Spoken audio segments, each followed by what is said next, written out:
Bonsoir Monsieur Geoffroy. Bonsoir. Donc, première question. En 2010, le collectif contre l'islamophobie en France a recensé 188 actes islamophobes. 298 en 2011, 498 en 2012. Soit une augmentation de plus de 57%. Qu'en pensez-vous ? Je pense que c'est inquiétant. Toutes les manifestations de racisme en général, et plus précisément d'islamophobie comme d'antisémitisme, sont très inquiétantes pour notre organisation sociale, pour notre société tout entière. Ça me préoccupe beaucoup et je souhaite dans tous les actes de ma vie publique contribuer à mon échelle à lutter contre ces phénomènes qui doivent susciter une véritable solidarité, une véritable union entre les acteurs publics pour inverser le cours des choses. Quelle est votre opinion vis-à-vis du silence des politiques face à cette vague islamophobe ? Si vous êtes élu, seriez-vous prêt à condamner publiquement ces actes ? J'ai toujours, avec bien sûr l'écho que les médias veulent bien donner à la très très volumineuse parole publique, j'ai toujours, quand j'ai pu le faire, dénoncé tous les actes de cette nature, et bien évidemment ceux qui sont commis contre nos concitoyens de confession musulmane. Que penser de ce qui ressort dans les médias par rapport aux déclarations qui pourraient être faites par les acteurs de la vie publique, c'est qu'effectivement on entend parler, c'est juste, de toutes les formes de racisme, on entend parler de l'antisémitisme, il faut parler et lutter contre l'antisémitisme. On mesure peut-être moins dans notre pays, pour des raisons qui mériteraient d'être approfondies, l'existence réelle, il ne faut pas la nier, de manifestations islamophobes. N'estimez-vous pas que le discours politique en France est en général stigmatisant à l'égard des musulmans ? Je crois que la majeure partie des acteurs publics soit n'ont pas de discours sur le sujet, ce qui n'est pas obligatoirement mauvais, soit ont un discours qui est positif. Le problème, c'est qu'on entend beaucoup plus le discours négatif que le discours positif. Et je crois que nous avons beaucoup de travail à faire dans l'optique de l'unité nationale, parce que nous sommes tous des citoyens français, dans un État qui a une grande force qui s'appelle la laïcité. La laïcité n'étant pas la négation des religions, mais étant au contraire ce creuset commun qui permet à toutes les religions de s'exprimer dans la sphère intime.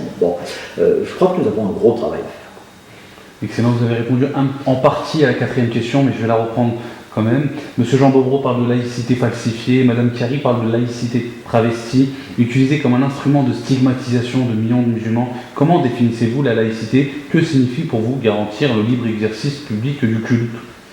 Oui, comme je l'esquissais dans la précédente réponse, la laïcité pour moi, c'est ce qui réunit et qui permet. C'est pas ce qui divise et qui empêche. La laïcité dit tout simplement, d'ailleurs je ne connais pas de citoyens musulmans éclairés, ou de citoyens juifs éclairés, de citoyens catholiques éclairés, qui prétendent dans notre pays que les lois, si on peut les appeler ainsi, de leur religion, soient supérieures aux lois de la République. Ce que dit la laïcité, c'est qu'il y a les lois de la République qui sont le ferment commun de notre devenir collectif. Et dans le cadre de ces lois de la République, qui permettent et surtout n'empêchent pas l'exercice à son niveau, selon ses convictions, dans le respect justement des lois de la République, de l'ensemble des cultes, me semble être une grande richesse. La laïcité, c'est ce qui permet à toutes les religions de pouvoir s'exprimer, et non pas, et surtout pas, ce qui nierait l'existence des religions et les empêcherait de s'exprimer. Seriez-vous contre une école privée musulmane dans la ville ? Vous savez, il y a deux manières d'envisager de répondre à cette question. La manière facile et un peu populiste, je serais contre parce que ça serait l'émeute si jamais ceci était envisagé.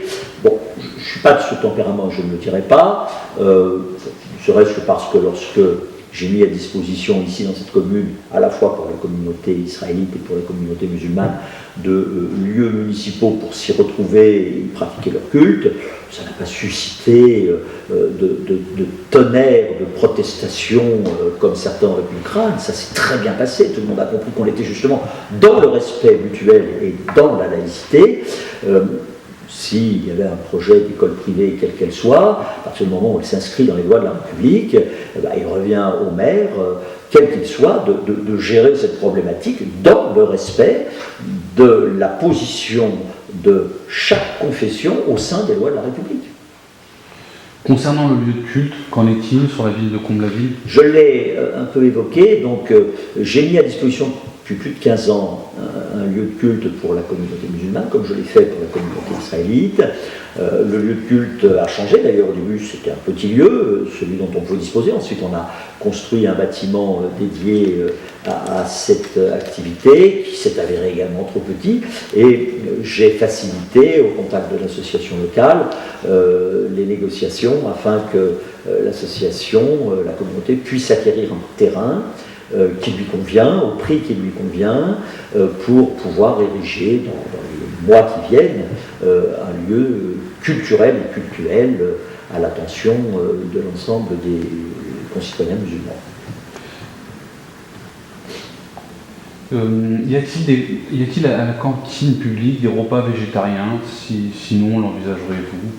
Alors, on est à Comble-la-Ville dans la tradition qui est celle de notre restauration scolaire depuis toujours dans notre pays, c'est-à-dire que, bien évidemment, les enfants qui sont de confession musulmane et qui le font savoir, qu'ils ne souhaitent pas, pour les raisons que l'on connaît bien, consommer certaines denrées, tout est fait pour que ce soit respecté, et ça se passe bien. Bon, aller plus loin avec une différenciation selon non seulement les religions, mais également les pratiques de la vie personnelle, c'est très difficile quand on est dans une collectivité qui sert quelque chose comme 1600 ou 1700 repas par jour. Mais on s'efforce dans cette relation assez harmonieuse entre tous les habitants de la commune, dans le cadre de cette laïcité harmonieuse et tranquille qui est celle de notre commune. On s'efforce à chaque niveau, dans la connaissance de chaque situation, d'être le plus souple, le plus fluide possible, sans créer de mauvais droits acquis qui entraîneraient un engrenage qui serait peut-être difficile à maîtriser. On ne rencontre pas de difficultés. Dernière question, concernant donc le volet citoyen musulman. Au sein de votre ville, le cimetière dispose-t-il d'un carré musulman? Sinon, l'envisageriez-vous? Alors, nous venons de procéder, durant 2013, à l'extension de notre cimetière, puisque notre cimetière historique était arrivé à saturation, nous devions l'étendre. Il y avait un terrain voisin que depuis longtemps nous avions destiné à cette extension. Et dans le cadre de la préparation de cette extension, j'ai tenu bien sûr à dialoguer avec la communauté musulmane pour lui proposer l'implantation d'un lieu, donc d'un carré musulman. La communauté musulmane, bien sûr, a été très heureuse de cette proposition, et l'emplacement qui a d'ores et déjà été délimité l'a été en parfaite relation avec les responsables de la communauté.